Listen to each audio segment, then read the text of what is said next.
Hi friends and family members అందరికీ hi అండి. చూడండి, ఈరోజు మన ఇంట్లో గోంగూర పప్పు తయారు చేస్తున్నాము. ఇదిగోండి, పప్పు కడిగి పెట్టినాను. ఇదిగోండి, ఈ కప్పుతో ఒక కప్పు పప్పు వేసినాను.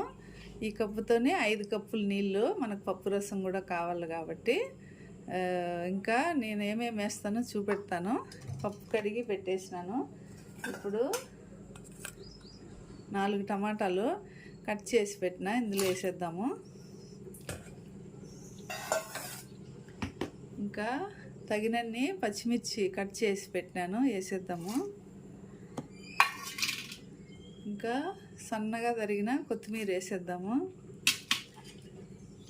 ఇంకా మనము గోగాకు శుభ్రంగా కడిగి కట్ చేసి పెట్టుకున్నాను, అది కూడా వేసేద్దాము. ఇది ఒక కట్ట ఉంటుంది ఆకు, మన కుంపట్లో పాప నాటింది, అది ఆకిది. ఇంకా ఉప్పు వేసేద్దాము, మళ్ళీ మనం టేస్ట్ తగ్గట్టు వేసుకోవచ్చు. ఇంకా మసాలాలు చూడండి, 1 స్పూన్ ధనియాల పొడి, 1/2 స్పూన్ జీలకర్ర పొడి, 1 స్పూన్ పసుపు పొడి, 1/2 స్పూన్ మెంతి పొడి వేసేద్దాము. చాలా ఈజీ ఈ పప్పు. ఇంకా కొద్దిగా చింతపండు కొద్దిగా కడిగి పెట్టుకున్నాను, ఇది కూడా వేసేద్దాము. ఇప్పుడు మనము దీన్ని మీడియం ఫ్లేమ్లో 3 విజిల్ పెడతాము. మీడియం ఫ్లేమ్లోనే పెడతాము. మళ్ళీ తర్వాత మీకు చూపెడతాను. చూడండి, పప్పు ఉడికిపోయింది. ఇప్పుడు మనము దీన్ని బాగా రుద్దేసి తాలింపు పెట్టేద్దాము. చూడండి, దీంట్లో వేసేద్దామండి. రసం దీంట్లోకి వస్తుంది. అప్పుడు కొద్దిగా రసం తీసుకొని పప్పు కత్తితో రుబ్బేద్దాము.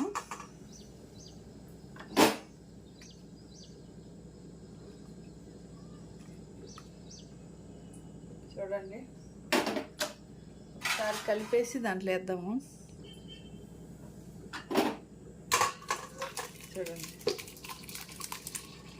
గుమగుమలు ఆడుతుంది, పప్పు బాగా వచ్చింది. ఇప్పుడు ఈ రసం కొద్దిగా తీసుకున్నాము, బాగుంటుంది, పిల్లలకు బాగా ఇష్టం ఆ రసము. ఇందులో వేసి రుద్దితే బాగా మెత్తగా వస్తుంది పప్పు. మీకు మళ్ళీ చూపెడతాను ఫైనలీ. చూడండి, పప్పు ఇట్లా రెడీ అయిందో. ఇప్పుడు తాలింపు పెట్టుకున్నాము. ఇది పప్పుచారు, పిల్లలకు బాగా ఇష్టము, అందుకని నేను 5 కప్పులు నీళ్ళు వేస్తాను. బాగా కరెక్ట్గా సరిపోతుంది 5 కప్పులు నీళ్ళు. ఇప్పుడు తాలింపు పెట్టుకున్నాము. చూడండి, తాలింపు పెట్టుకున్నాము. సట్టి పెట్టి స్టవ్ ఆన్ చేసినాను. చూడండి, కొద్దిగా ఆయిల్, ఎక్కువ అవసరం లేదు. ఆనియన్ వేయించి తాలింపుకే కదా, ఎక్కువ అవసరం లేదు. ఇప్పుడు ఆయిల్ హీట్ ఎక్కనిద్దాం. ఆయిల్ హీట్ ఎక్కిపోయింది, పోపు దినుసులు వేసేద్దాము.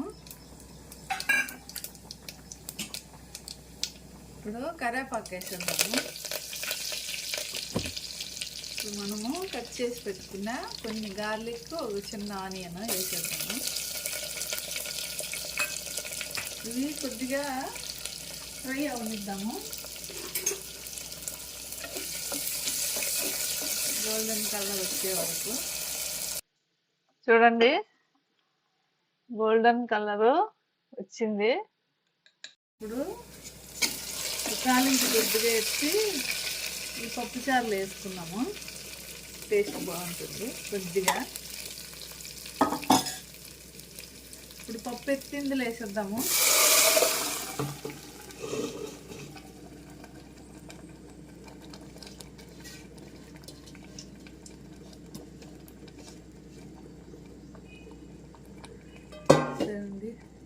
ఇప్పుడు మీడియం ఫ్లేమ్ పెట్టుకున్నాము.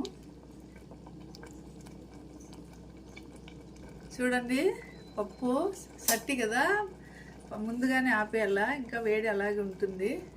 కొద్దిగా ఒక చిటికెడు ఇంగువ, అంతేనండి. గోంగూర పప్పు అన్నీ నేను వేసిన వస్తువులన్నీ కరెక్ట్గా సరిపోయినాయి. పచ్చిమిర్చి, టమాటా, చింతపండు, గోంగూర అంతా చూడండి గుమగుమలాడే